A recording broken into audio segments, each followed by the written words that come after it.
Conformation. In this video, we're going to be talking about this very important topic. It's more because it's important because you need to understand it, and you can't just memorize. And the moment you understand, it becomes one of the easiest topics that exist. So, first of all, let's talk about ethane as a molecule. Now, ethane molecular formula is CH3CH3. Now, if I want to expand the structure, I'm just going to write it as this. So, first of all, we know that all of the carbon atoms are sp3 hybridized. And sp3 hybridized, and each of these orbitals, hybridized orbitals, are going to be involved in sigma bond formation with hydrogen atoms and carbon atom. And that is basically what alkanes, all the alkanes are going to contain only single bonds. Now, in case of these single bonds, these are actually, we can actually rotate them. Okay, and because of that, this leads to the formation of something called as conformations. First of all, this particular, term is very important.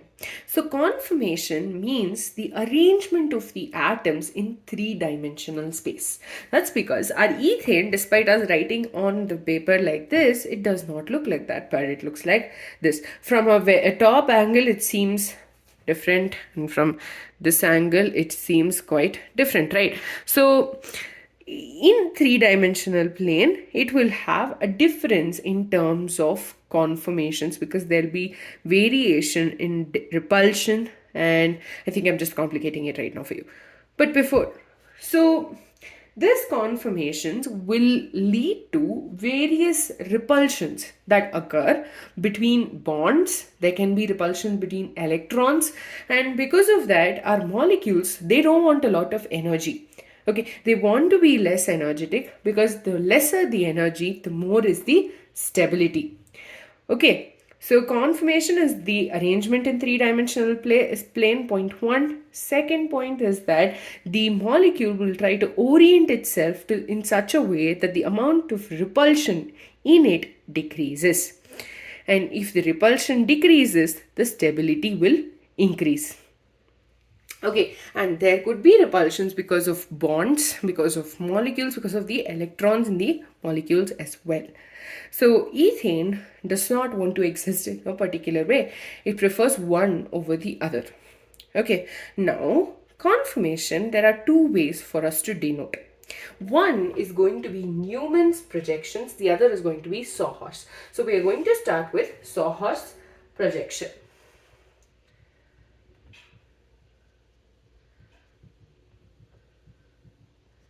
Whereas the second one is going to be Newmann's. I'll just write that down over here so we can comparatively study them both.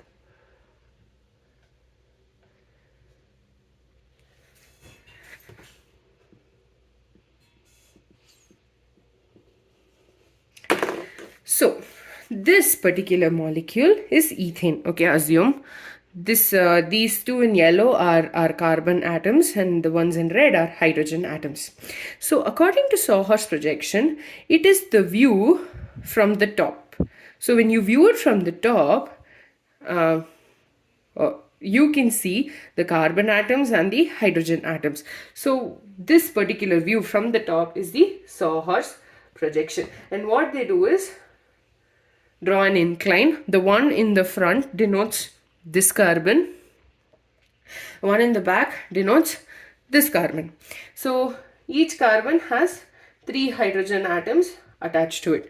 So this is Sawhorse projection of ethane. Quite easy, right? Next is going to be Newmann. Newmann is the view of this from here.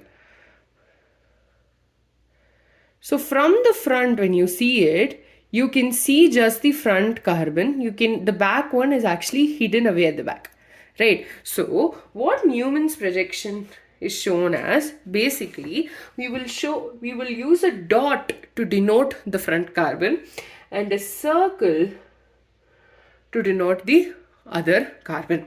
And here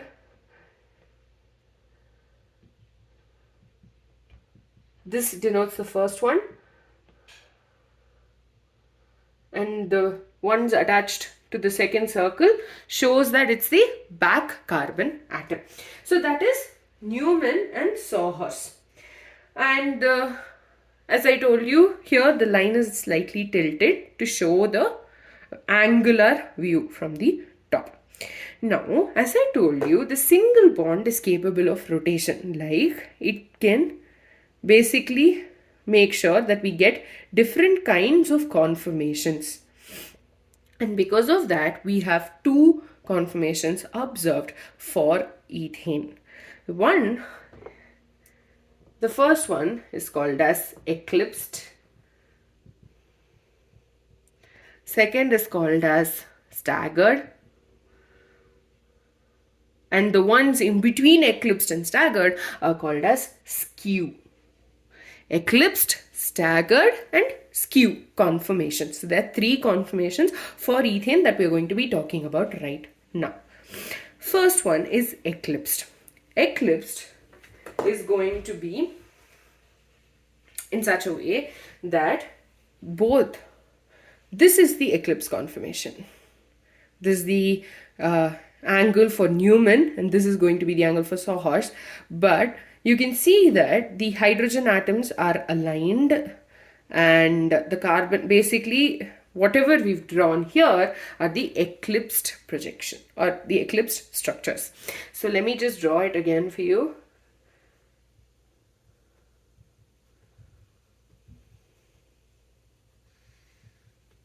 The angle over here, this HCH angle, is 120, and that is denoted by the way these structures are drawn. Okay, let me just erase this 1 second.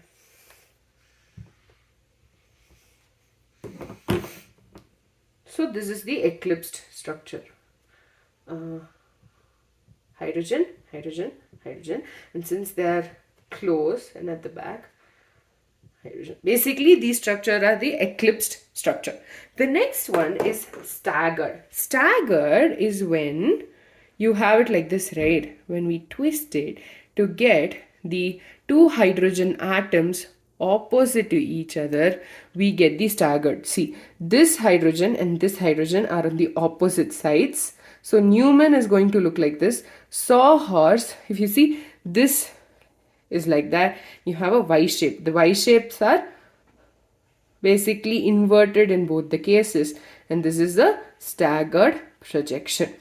So like that. So obviously from this there'll be a change, right? So let's draw the Newman projection. First we'll do the front carbon, which is going to be the Y shaped, which is, upside down. Whereas for the back carbon, it's going to be Y shaped, the right side up. So this is what we see over here as well, right? So yeah. Okay, this is actually breaking in my hand, but yeah, for you to understand, I hope you did. The next one is going to be the staggered using the Sawhorse. So this is going to be Y ulta, and this is going to be the correct Y. So you have two staggered, this thing. So you have one staggered structure. These are both the eclipsed and the Sawhorse projections Sawhorse and Newman projection for eclipse and staggered. I'm really sorry. So the conformations that now I told you these are the two extremes, right? Like this one where both the Y's are both the hydrogen atoms, all the three hydrogen atoms are arranged as a Y, is going to be the eclipsed. Opposite to each other is going to be staggered. The ones in between these two structures are all going to come under skew structures. So whichever is neither eclipsed nor staggered will be put under skew. And we're not talking about skew structures because these are the other intermediate conformations.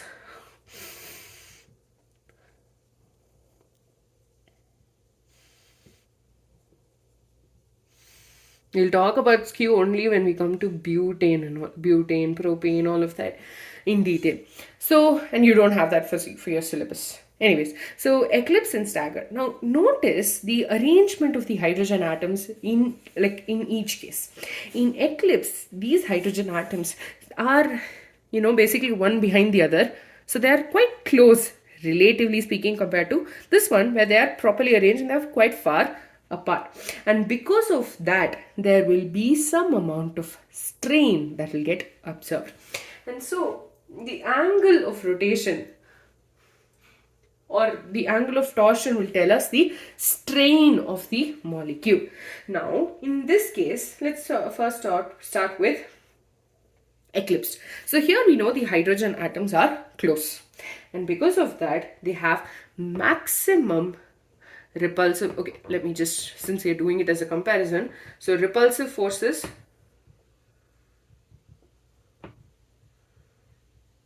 for eclipsed will be maximum. Now, in case of staggered, we know the hydrogen atoms are are arranged in such a way that they're far apart. So because of that, they will have minimum repulsive forces. Okay, maximum repulsive forces for eclipse, and for staggered, you have minimum repulsive forces. Next, we're going to talk about energy.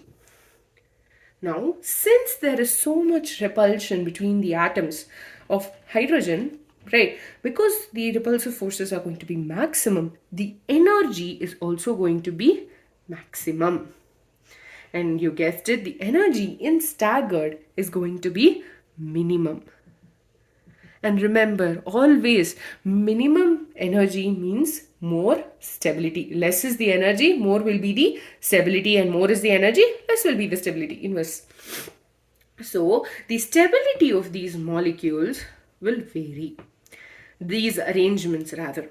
So because our energy is maximum over here, the eclipse structure will have minimum stability, and a staggered structure will have maximum stability.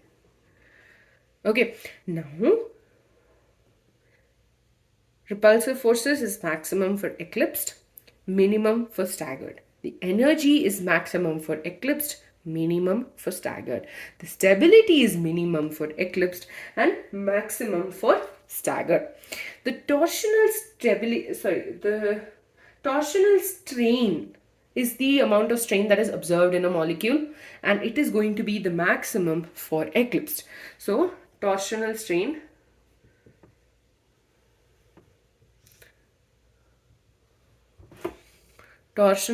for eclipsed is maximum, and for staggered is going to be less. And the torsional strain is the repulsion that exists between the electron clouds. And because these electron clouds of the hydrogen atoms are going to be quite close in the eclipse than staggered, that is why they have the maximum torsional strain in an eclipse structure than a staggered structure. So one more important thing that I forgot to mention was, when we talk about conformations, there's going to be only a change in the three-dimensional space. This does not mean there'll be a change in bond angle or bond length. The arrangements are varying, but the bond lengths and angles are going to stay the same. Notice over here, the length does not change. The angle also does not change. It's just that the way these atoms are arranging themselves is going to change. Now, there is a difference in terms of energy between eclipse and staggered, and the energy difference between these two structures is 12.5 kilojoules per mole. Now, since this energy difference is it's not very high, this makes isolating either eclipsed or staggered structure of ethane quite difficult, because they can undergo changes, so they can easily gain that energy and go from eclipsed, staggered, eclipsed. They can keep doing that, and because they constantly can do that, it has been quite difficult for us to isolate the eclipsed or the staggered structure of ethane. And and that's also in turn because the rotation of the CC bond is easy. And So with that, we're done with conformation. So we started with ethane. Ethane is formed by alkanes as such have single bonds between the atoms. So what is happening over here is each of these carbon atoms is sp3 hybridized, and all of these hybrid orbitals are used for the formation of bonds with hydrogen and carbon atoms. Now conformation is the arrangement of atoms in three-dimensional space. This is through 2D, right, structure. So at a 3D, in 3D, they'll basically arrange themselves in such a way that the repulsion between the atoms is minimum. There are two ways by which repulsion can be caused. One is between the bonds, the other is because of the electron clouds, and this in turn leads to affecting the stability. So there are two ways for us to denote a structure. One is Sawhorse, the second is Newmann. Sawhorse projection is when we look at it from a top angle. So when you look at it from the top, you can see that it has two carbon atoms, the front and the back, and that's how Sawhorse projection works. Newmann, on the other hand, denoted it from the front. So from the front, you can only see the front carbon, whereas the back one is denoted as a circle. The front is denoted as a dot, and the hydrogens are filled in accordingly. Here also, if you notice, the bond angle stays 120 degrees. Next, based on the arrangement of these hydrogen atoms, we have three types of structures which are observed. First is the eclipsed, second is the staggered, the other is skew. Eclipsed and staggered are extremes. Okay, you have the hydrogen atoms in line with each other in eclipsed, whereas in staggered they are, oh, I'm so sorry, they are very opposite, or they're very far apart in staggered, right? And here we've drawn the eclipsed and the staggered structures of ethane. And if you notice, the hydrogen atoms are almost, basically you can see that they're close. I mean, they're not close physically in space, but the electron clouds are closer in eclipsed than in staggered. The other conformations which are observed in between eclipsed and staggered are considered as skew, and we're not talking about that in detail. Now, eclipse structures, the repulsive forces, because of the electron clouds being parallel basically to each other, you have the maximum amount of repulsive forces in eclipsed, whereas in staggered it has a minimum amount of repulsive forces. Next is the energy. Here, because of the high amount of repulsive forces, it has a high amount of energy. Whereas in staggered, because the repulsive forces are actually minimum, the energy is also going to be minimum. And the relation between energy and stability is more is the energy, less is the stability. And we prefer less energetic and more stable molecules. I mean, chemistry itself prefers more stable molecules. And so because of that, eclipse structure is actually having a minimum amount of stability, whereas staggered has the maximum amount. And similarly, torsional strain is the strain, the repulsion between the electron clouds is also called as torsional strain. And so torsional strain is high in eclipsed than in staggered, and that's why eclipsed is more stable than staggered. Now, obviously, there will be some amount of energy difference between the two, and that energy difference is 12.5 kilojoules per mole. And because 12.5 is quite easily attainable, what happens is the carbon-carbon single bond is easily rotatable even at room temperature, and this in turn makes it very difficult for us to isolate the eclipsed or the staggered structure of ethane. With that, we're done with the conformation of alkanes. I hope you understood it. If you did not understand this, I suggest, trying to rewatch, or if there's something that you have missed out, or if I have missed out something very important, or you don't understand some particular part of it, do let me know in the comments below, because I found this topic very difficult when I was in grade 11. So yeah. So with that, we're done with alkanes. In the next video, we will be continuing with alkenes.